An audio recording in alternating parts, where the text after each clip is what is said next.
The lead pastor intensives, I looked for over a decade to try to find places where people would do the kind of thing that those are, and it just doesn't exist, right? You go to a conference, you go to a lot of seminars and workshops, and it's a lot of someone talking, and you have to try to figure out, okay, does any of this connect with my real world? Having time with the mentors is actually what makes this 10 times more valuable than any conference I've ever been to. The fact that you get accessibility with context to your situation is what makes this priceless. You're able to bring what's on your mind, what's on your heart, what's on your plate to guys who you look up to and to get their feedback. What I love about the lead pastor intensives is everyone that comes to that, and it's usually limited to like a dozen lead pastors, they come with their questions, they come with their issues, they come with the stuff they're working on for the next few months and walk away with a lot of really practical help. So I think this would be valuable for any lead pastor if you're really wanting to grow in areas of organizational leadership, vision, mission, staff leadership. If you're wrestling with anything, please just come to one of these. It'll be helpful.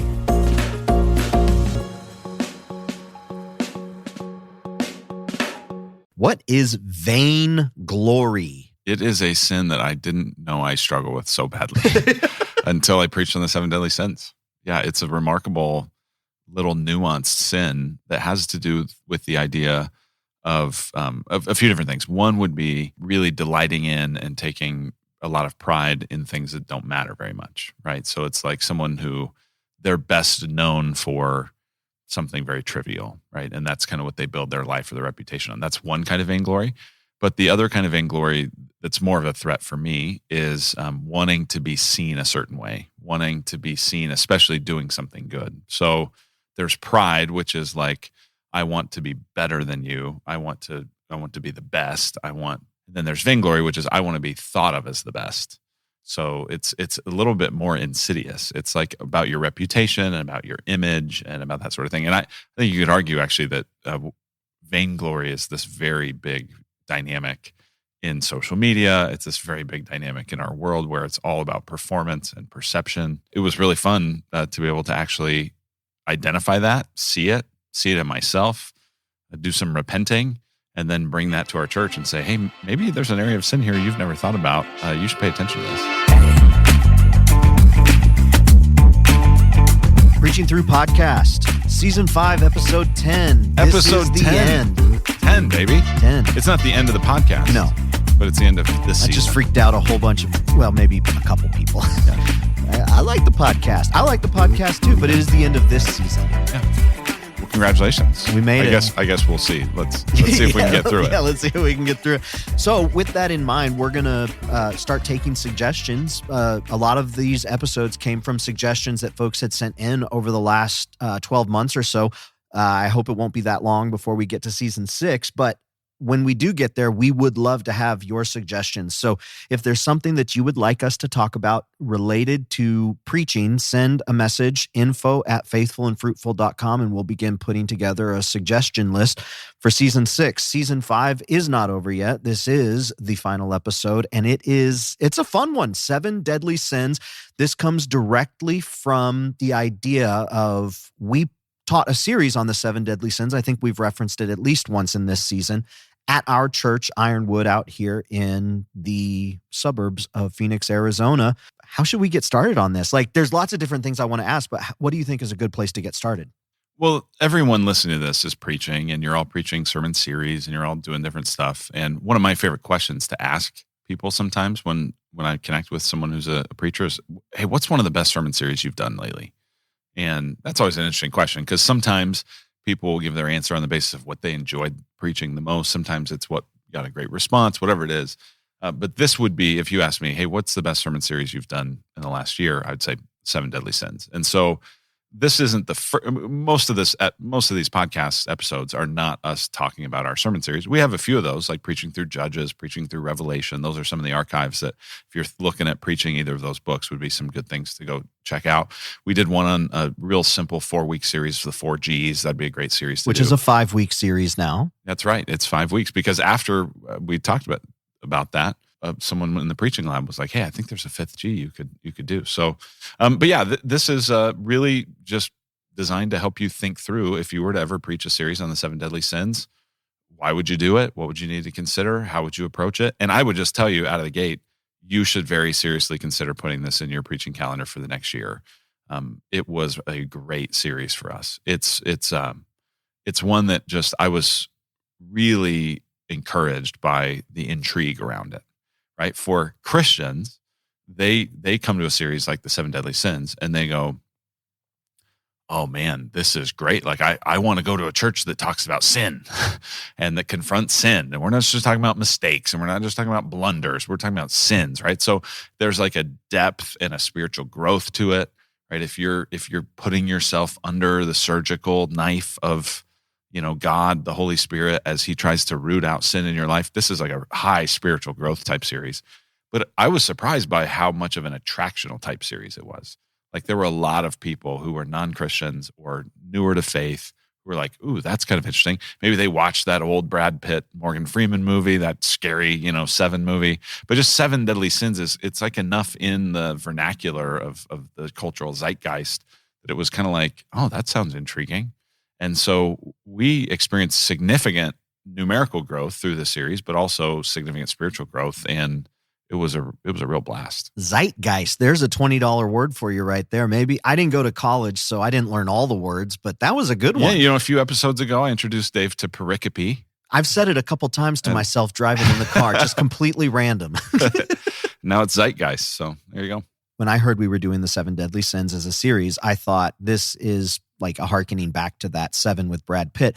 But there was a more recent reference to it in the movie Shazam with Zachary Levi, where he basically has to fight the 7 deadly sins, and envy, like we'll talk about vainglory a little bit, but envy was kind of the nemesis of the entire, first movie. And that was the one that he really had to fight hard against, which I thought was interesting in the movie. I was like, oh yeah, maybe envy really is the baddest one. I've never seen that movie, so now it makes me more intrigued. I'd like to watch it. The first one was great. Okay. I thought it was the best one of all the DC movies. This isn't a movie review podcast, although you might enjoy being part of a film review podcast.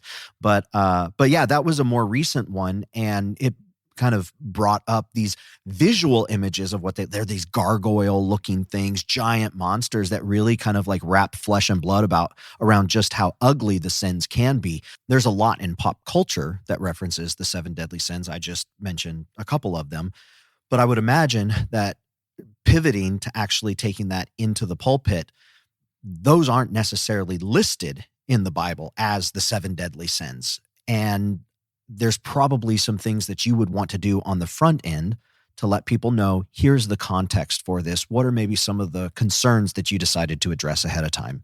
Yeah, if you preach this, you will have to answer some preliminary questions. And so in the first message of the series, I went into 4 specific questions, which I'll talk through here in just a moment. We also decided to do a podcast for our church. We have a King and Culture podcast that we do a couple times a month. We did a special episode related to the 7 deadly sins where we went in depth on some of this, which that's one of the advantages of having a resource like that is you can go a little bit deeper. But the 4 questions that I wanted to address at the beginning were these. What are the 7 deadly sins and where do they come from? Are the 7 deadly sins a Roman Catholic thing? Isn't all sin deadly? What makes this worse? And why use this list since it doesn't come from the Bible? So just to talk through that, because I imagine some people listening to this that maybe aren't as familiar with it might have those same questions. So the first one, what are the 7 deadly sins? Where do they come from? So there was a guy, Evagrius of Pontus, in the 4th century, and he was living in a monastic community. And, as these monks were really trying to be devoted to the Lord and be committed to Jesus, they were going, okay, how do we fight everything that might get in the way of that? And so he started categorizing originally these 8 things. He called them thoughts, these 8 thoughts that tend to tempt Christians. And so he had, this whole list. And then one of the guys that he discipled, and it was after him, John Cassian, he continued to develop that a little bit more. And what happened is these moved out of the monastery and into the church, particularly through Pope Gregory the First in like the 600s. And the reason why that was helpful was because you got to imagine this is a society where most people are illiterate. Most people don't have a copy of the scriptures. It'd be very, very expensive to have a personal Bible, let alone the ability to read that Bible. So you're looking for discipleship tools that are transferable, that are easy to kind of pass along. And so this became that. And so this does not come from a list in the Bible. I'll address that in a moment. But it does come from church history as people are going, okay, how do we try to be faithful to God? What are some particularly patterns that we see along the way in this? And so that then raises, well, is this a Roman Catholic thing? So that's a question that comes up. And the reality is, no, it's not. These 7 deadly sins, this list of these vices, it appears before there's any division between Orthodox, Roman Catholic, Protestant, before the division of East and West. So this is like fairly early in church history, these lists emerge. So even though it maybe gets a bit more attention in, especially because of some of those pop culture dynamics in like a Roman Catholic type thing, that might be how people think of it. It's not a Roman Catholic thing. Then the third question was, isn't all sin deadly? I mean, why is this worse? And I just was very clear over and over in the series. Yes, all sin's deadly. Romans 6:23, the wages of sin is death. James 2:10, whoever fails at one point in the law fails to keep the whole thing. So this is all sin is deadly. All sin will kill you. One sin is enough to send you to hell. You need Jesus because of any and all sins, not just these ones. And so what makes these worse? Well, the way that Evagrius and then Pope Gregory and these early thinkers were thinking about this is they thought of them not as 7 deadly sins as much as they called them principal vices. So principal meaning like this is like the fountainhead, or these are like branches on a tree. If you kind of imagine a tree and there's these thick branches that these littler branches grow out of, they would say these little branches and the fruits, sin plays out in all these sorts of ways. But if you were to trace it more to its roots or more to its fountainhead or more to the branch that it's on, those would be the principal vices. And so, for instance, you might have greed, which could lead you to other specific sins like stealing. Maybe you steal because of greed, or maybe workaholism, or maybe stinginess. Well, those specific sins, which are deadly, they flow out of these principal vices. Or envy might lead you to gossip, or envy might lead you to ingratitude, or envy might lead you to resentment. So they were trying to trace back and go, okay, if we were to cut the thick branches of the tree that would actually get rid of other sins as well, what would we find? So that's where that comes out of. And then I really like that language of vice, because a sin can be just a one-time thing, but a vice is a pattern of sin. And it's certainly bad to look at a woman lustfully once. It's worse to have an ongoing characteristic pattern, way of life being that you are lustful as like a character trait. And so I think in that sense, it's particularly helpful. And then the last question that we addressed in it was, well, why this list since it's not in the Bible? And we said, well, this is a systematic theology series. We're synthesizing biblical teaching on a particular subject, and the biblical sin lists are different. Right. So I actually, in the process of preparing for this series, I looked at 8 of the different sin lists. There's all these different sin lists. Romans 1, Galatians 5. There's lots of sin lists. And as I looked at them, here's what's interesting is murder and sexual immorality were the one that appeared the most on these 8 sin lists. But even murder and sexual immorality only appeared on 4 of the 8. So there is no comprehensive sin list in the Bible. Even the Apostle Paul, as he's writing those different things, he's synthesizing different stuff. And so, so that's how we approached it. And with those kind of answers and caveats out of the way, I found that a lot of people started to go, okay, there's some, I'll be open to this. Maybe this will be helpful. They're concerned that it's a Roman Catholic thing. They're concerned that you're not going to use the Bible. So we just said, no, every week we're going to look at a passage from Scripture, but we're going to also let the teaching of the church over history inform how we try to fight sin. The interesting part about the way you describe the sins, this tree with branches, is in the last episode, we talked about the axiom that healthy things grow. Right. And here we're talking about how really bad things can sprout out and can manifest themselves if you don't address some of the root things that exist. And, even with the initial sin, to be like God, right? And to taste of that fruit of pride and arrogance, to be like the Lord. And then right after that, like Adam starts pointing fingers of who is responsible for this, and everything just stems out of that. So yeah, and then the next chapter there's murder, and then a couple chapters later it says that God looks at the world and it's everyone's doing only evil continually, and you go like, oh wow, like this fruit grew out of hand pretty fast. Yeah. There's actually an image that maybe we can figure out how to link this in the show notes. An image to it. You could Google this. It's just 7 Deadly Sins tree, and what you'll find is this graphic that you can't read because the artist wrote all this stuff in Latin. But it's essentially a tree with all of these different sins listed, and it's just a very helpful image to go like, oh yeah, all of these things flow out of these other principal vices, and so if we can get to the root of some of these sins, it can make a big difference in our sanctification. I didn't remember the part about the origins and it kind of looking at how do we get discipleship tools in people's hands, and that makes me think right off the bat, like there's so many books now written about specific topics and models of ministry or models of how to study God's word. This is like, what can we do that's simple enough to convey verbally that people could grab this? And it's almost like a modern day, like Bible study, almost like a modern day, like word study type thing. I really like that a lot. Yeah. I mean, we do a thing with Faithful and Fruitful. We have a free course on the 5 tools of ministry. Yeah. Well, I don't have a chapter and verse for that, but as I've just, led in ministry for a number of years, I've gone, here's these 5 qualities that all the best leaders and all the best ministries are paying attention to. And so like, that's a free course that's available, but that's helpful because it's this like simple, okay, it's not 100 things. It's a few things. And I can pay attention to that. And it's the same thing with this series. Every lead pastor I know has read a bunch of books and been to a lot of different events, and yet still we find ourselves stuck in ministry sometimes. It's like, I've learned so much. I know so much. How come I'm not sure what to do? Actually, what we need is a practitioner who can give us the confidence to know that we're on the right path, or to nudge us and to give us the strategy to get on a better path. And that's what the Lead Pastor Intensive is all about. It's not trying to fill your head with more content or give a bunch of generic sessions that then you're not really sure what to do with. It's a gathering of a dozen hungry lead pastors with experienced practitioner pastor coaches who are giving you real-time advice on the stuff you are working on. There's not canned talks. Everyone is different based on the participants who come and the questions they ask. So if you're ready to take your leadership to the next level, I would love to get this time with you. I would love to invest in your church and invest in your leadership. We're regularly announcing new dates in new cities, Faithful and Fruitful, coming to a city near you, and we would love to have you be part of one of these. Systematic theology. This is a systematic theology series. It's not topical.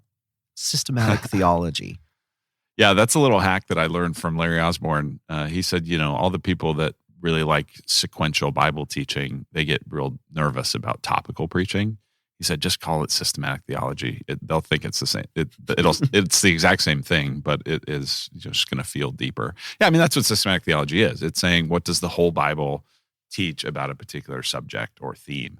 And so that is something that I'll do, as I introduce these series. I go, hey, this is a systematic theology series, and people go, ooh, yeah, that's why great. I'm here. Yeah, we have an episode all about preaching through a sermon calendar, and so if you'd like a little bit of the thought process behind how Luke decides to structure the sermon calendar, you can go back and listen to that. The goal is often to just build a nice diet of Old Testament, New Testament, different topics that are relevant. And this one falls as a systematic theology. We came out of Hebrews and preached this one. So we are coming out of a book of the Bible, preaching this systematic theology. And then the next one that we went into after that was Jesus Stories, which was looking at the parables in the different gospels, or no, in the Gospel of Luke. Yeah. So that's kind of where this was wedged. So the question that I have then is, why did you choose to do this series? Why did it make it into the calendar? This was a series that I had heard some other pastors had done and went, oh, that sounds intriguing. And as I looked at the list of the sins, I started to go, you know what, there's a few of these things here that are not that uncommon to talk about, but there's other ones that like almost nobody talks about this. Like you don't talk about sloth and laziness. I'd never heard a full sermon on gluttony. Lust might get mentioned as an application point, but like to really have a whole sermon on it. So I thought, you know what, this would just be really good for the sake of our sanctification. I had a like spidey sense that this would actually be kind of attractive to non-Christian folks. So we did this like right as our back to school time, which is a natural, like as you put together the preaching calendar, I think it is good to put some series that are a bit more attractional in those natural, beginning of the year, back to school, that kind of time. And so that's why we put that there. But I just thought this will really be an important thing for our church. It'll help us. And so it wasn't true systematic theology. I mean, true systematic theology would be you're just bouncing around lots of verses from lots of places. I don't generally like to do that. I still want to preach through a passage as the main thing. But in this series, I think we probably had more cross-references along the way, looking at some of the other portions of Scripture as well. So, but yeah, it worked out really well. So Seth, who is the teaching pastor on staff, he did Sloth, and he wound up choosing the story in David and Bathsheba. Mm-hmm. And he goes, well, in the week before, I think we had done lust. Yeah. And he goes, so y'all think you're getting a bonus sermon on lust today, but really it's going to be about sloth. And so that was the portion of Scripture that he chose. And I think each week it was a specific portion, like you said, that you focused on. And there were some accompanying, but each one wound up getting a title of the 7 deadly sin versus whatever the thing might be. And so do you want to, we'll walk through the individual ones. Maybe we'll get, so so we could do that now, or we could come back to it. But it was this idea of we're going to pick one core text, and then this is the 7 deadly sin versus the virtue. Yeah. So if the vice is the way that this sin full grown growing in your life looks, it's a pattern. Well, then in the same way, a virtue, right? It's not just being obedient once, it's cultivating the virtue. Here's this character trait. So we always would try to provide that contrast. So we did pride versus humility, lust versus honor, greed versus generosity, envy versus love, sloth versus diligence, wrath versus long-suffering, and then gluttony versus restraint. And so, it was trying to offer a don't do this, do this. Now, this was also part of our annual theme. We did an episode earlier this season about an annual theme of, that this is a year of pursuing the good life. And so the way we tied this into that theme was we said, okay, a good life is a life that says no to sin and yes to obedience. And so each of those messages we tried to say, here's what the sin is. Here's why it's deadly. Here's how you've actually seen. We did some argumentation. Here's how you've seen this actually ruin your life. When this thing gets a foothold, it's not good for you. And now here's a contrary path that Jesus by the Spirit allows us to walk. The first non-fictional Christian book that I read was Right versus Wrong by Josh McDowell. And the essence of that is, why is hatred wrong? Because God is love. And even anger, which was wrath, that's one that was kind of interesting, because that one is the only thing that God actually can do. Mm-hmm. And so Seth talked about that, which was very interesting. But in that, Josh McDowell came to our church. I had read this book, and he says, all the students out there, I want to know, why is stealing wrong?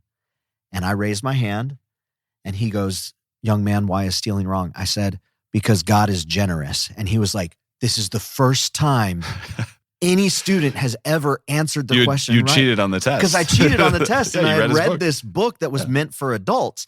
Why is hatred wrong? Because God is love. And so it was this alternate path. Yeah. And that was a forming moment for me. It's like, well, it's not just these things are wrong but it's because it goes against the heart and the nature of who God is. And so even going through the 7 deadly sins, it was like, it's not just these things are wrong because they separate you from God. It's because it is the antithesis of who God is, and we want to form and shape our character after His. So there's 2 directions we could go right here. We could kind of go through each one individually, or I could just ask you, like, why did the series work so well? And maybe we could go through each message. Which one would you like to do? Dave, you're the host, so let's go where you want. Well, let's convince people that they should do this, and then we'll give them the function to do it. Why did it work so well? One of the reasons it worked so well is because it did the argumentation that we talked about a few episodes ago. Yeah. It didn't just assert that some things are wrong, but it said, here's why we can prove that this is wrong. Here's how you know that this is not good for you. Here's how you see this ruining your life. And as you start to put your finger on these different things, it was like people started to experience, oh yeah, this isn't just like morally wrong. Like it gets me a bad grade in the heaven test, but it actually is like bad for me. And I don't want this. And this is ugly. And this is not good. And this is ruining me. And so because we were like going slow and these different things and peeling back these layers of the onion and doing some good argumentation, it created a dissatisfaction with the status quo, right? That's what we've talked about that leadership is. It's defining current reality, dreaming a preferred future, designing the path to get there. And a key part of it is saying, here's why you can't stay here. And I think we did a pretty good job of that. And so that was one of the reasons it was successful, is that people went, I don't want to live this way. I don't want to. Yeah, I don't like those sins. And I know Jesus died for my sins. Like I don't need to change so that Jesus will love me, but Jesus loves me and I don't want to live like this anymore. And that's a powerful motive. What surprised you most through doing this series? I was surprised by the way that God used it to sanctify me. There just is a reality where as a preacher, you're never going to like be batting 1,000 on the stuff you preach. But you do go like, I want to take this seriously. And so it was just a very sanctifying series for me, because I was like, if I'm going to preach this with integrity, I've got to try to like do some battle with some of these sins. So we mentioned at the top, the vainglory. And that in particular, there were a couple of books that I read along the way in the series. The most helpful one was by a woman named Rebecca K. DeYoung. And her book was Glittering Vices.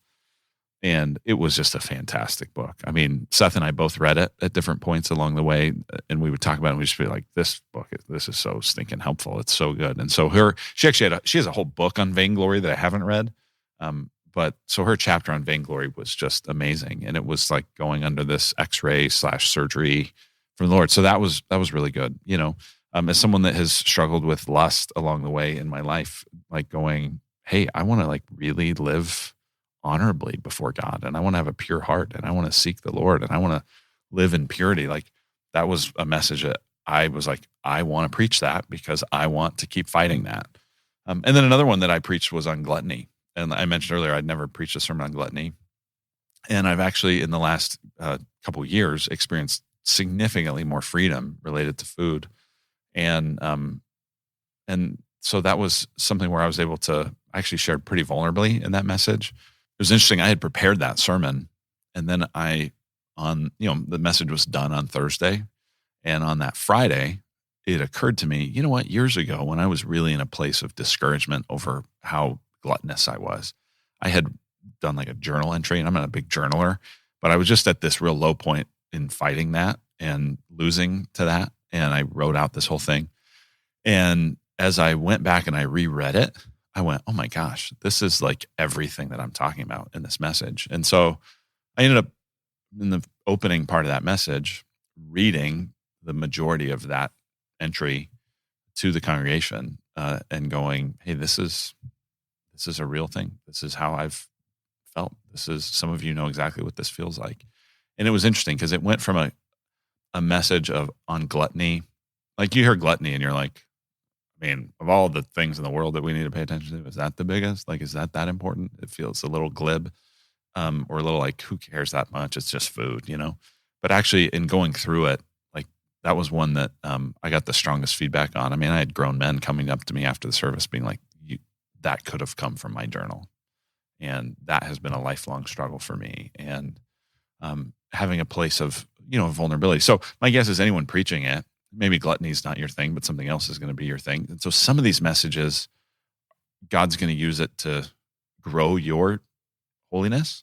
And some of them are going to be like particular areas where you've struggled and you actually can like relate to it in a significant way. And that will invite people to fight those sins. So those were a couple of things that was one thing that surprised me, was just how much this like grew my own. I know when Seth preached on sloth, it kind of surprised him at how relevant it is. I've heard him say, people at our church would probably, if they had to guess which one I struggle with the most, they wouldn't pick sloth. He's very disciplined. Yep. He doesn't leave a whole lot of loops open. As a matter of fact, I don't know one loop he's ever left open with me. He's very regimented, and I've even seen pictures of his calendar, and it's very, very structured. And so when you're sitting down thinking like, oh, I might be able to preach. I'm not trying to characterize, but like I might be able. And he said, as I studied it more and more and more, I realized it's not just the things you fail to do, but the results that come from the things that you didn't do. Like it's not just I didn't do this, but there's this whole potential that you don't realize because you didn't do something or because you were lazy. Failing to do what love requires is how he wound up categorizing it. And I know for him, that wound up being a really just surprising thing, is how much it shaped and formed him in an area that presumably he doesn't struggle in. So he shared that publicly, and so I felt comfortable sharing that on his behalf here. But it was one of the most powerful messages specifically for me, because often I'm like, I do the things that I'm supposed to do, but what does love require? And am I doing the things that love requires, not just the bare minimum of what is required of me? Well, just like we know that God is holier than we realize. And just like as you study the Bible year after year after year, you go, oh, wow, there's more here in the Bible than I realized. It's the same thing with sin. I mean, sin is more deceitful than you realize. Sin has more texture than you realize. Like just when you think you've beat pride, well, here comes vainglory, right? And knocking on the door. Yeah. And the other thing that I saw as we went through it was how many of these sins relate to when you're actually doing well. Well, now that raises new temptations. And so there's just layers and layers and layers of sin. And if we're going to like pursue holiness, be holy as I am holy, believe that this really is the good life, not so that God will love us, but because God loves us, because God has given us a new heart and a new spirit by faith in Christ. Because of that, there's a new desire to fight sin and to be holy. And so this was one of these things that you start to go, oh wow, I mentioned earlier the layers of the onion. There's a lot of layers on this onion. And you can preach that in a way that's overwhelming and that leaves people condemned. We tried to really preach it as a way to say, this is wrong, but it's also bad. Like, it's just not good for you. You don't like this. You don't want this. Can you imagine if you lived in this different way, how it would change your life? And so I think for a lot of people, it was very motivating and galvanizing and like, okay, I'm going to go hard after God. What's interesting about the 7 deadly sins in the 2 pop culture references that we made is both created from secular points of view. They wrap them up in just grotesque, brutal, disgusting manners. And they really try to portray just how evil and wicked sin is in the way that they showcase each individual deadly sin, both in that Shazam movie and the way they cast the creatures, and then in the 7, which is not an endorsement to watch it, but it's really gross. Well, but what you see as you actually go through these is that these 7 deadly sins don't just exist in their extreme form. Yeah. They actually show up all over the place in your ordinary life. And so it was a series where I think a lot of people listening went like, oh, wow, I didn't think about that. Oh, wow, I didn't think. So it ended up feeling like, oh, this has some depth to it. There's some stuff that I can grow in here. Like it felt tangibly like, oh, I can do something with this. So if you're thinking about preaching it, I would encourage you to do it. We'll link to some resources that we put together as a church that might be helpful for you. There's some books there that we did, the podcast episode we did, link to the sermon series. And I just would say if this is something that you feel like I'd like to help myself and our church grow in sanctification, I just would strongly recommend that you consider this series. Before we're all done with this, we read through them. We don't have to go through them systematically. They exist there. We'll link to them. However much you want to say about any individual one, maybe that's fine. But do you have any tips or insights that you might say, hey, I would want you to know this going into it, or here are some things that you might want to consider, even lightly prescribe before someone would preach it? One of the things you have to think about, I was thinking about this as you mentioned, Seth, earlier preaching on sloth, is there is a real interesting dance between, you got to sort of ask, how victorious do I have to be against these sins to feel like I can preach it? Right? So like, even some of my motivation to like have a better relationship with food was knowing in a year I'm going to preach on gluttony. So I need to do some work there. Part of my motivation for scheduling Seth to preach the sloth message, I'm not slothful, but compared to him, I am, it feels like. I went, well, man, if there's anybody that has credibility on that, it's him.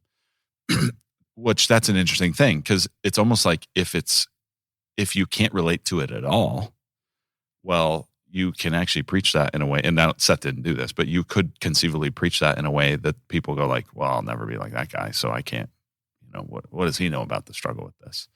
On the other hand, if it's like such a struggle for you that like you're kind of phony baloney, well, then that's a problem. And you can't, these 7 deadly sins, and you start peeling back the onion and the layers and all this stuff, you're not going to be able to go, well, in all of these, I used to struggle like this, and now I don't struggle like that anymore. And so I think that's just an interesting thing to have to process through. And I don't even know exactly what I'd tell you other than just like plan on that being an interesting dynamic, as well as a real question of like, how much am I going to share personally about my struggle with these things? And I would expect, it's like you start shopping for a car, you start seeing that car all over the place.